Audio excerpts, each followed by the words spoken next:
I heard someone say when the pain of staying the same is greater than the pain of change. And I feel like that is such an accurate description of where I was at when I committed to 30 days of sobriety. Because I didn't have your stereotypical rock bottom.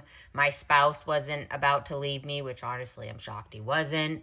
I hadn't lost a job. I wasn't in any legal trouble only because I hadn't gotten caught.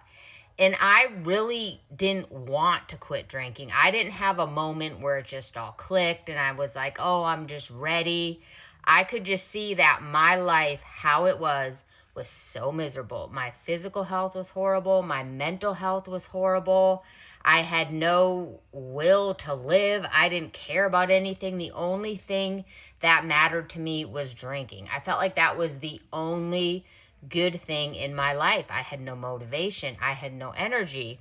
So I thought if I commit to these 30 days of sobriety in my life, as it is right now, is so miserable. If the next 30 days are miserable as well, what do I have to lose at this point? So if nothing changes in these 30 days of not drinking, at least I can say I tried. And I went into it with a very spiteful attitude, like, I almost didn't want anything to change because then I could still hold on to my precious right that I had to drink, and I could prove everybody in my life wrong that no, alcohol wasn't the problem. I'm just someone with chronic anxiety and depression, and I'm overweight because of some health issue, and just make up all these lies so I could still drink. And side note, when I see people in my comment section like, oh, I quit drinking for 3 months and nothing changed.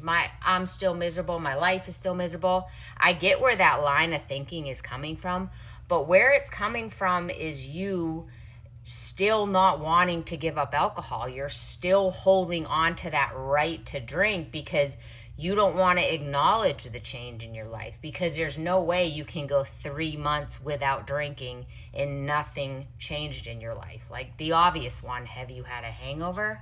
But of course, I was proved wrong in my first 30 days, and things did get better. My mental health did start getting better. I was less anxious. I was less depressed. I started sleeping better, which gave me more energy, more motivation. I started losing weight. I looked better. My clothes were fitting me better. My face literally deflated.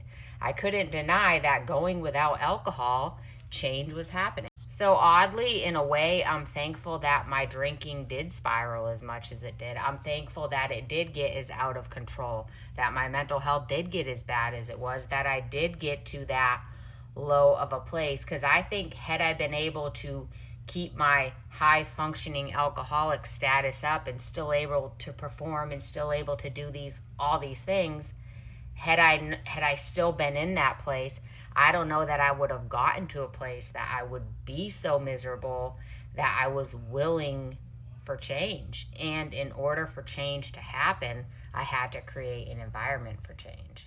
I don't know why I'm sharing this, but I just feel like someone needed to hear this.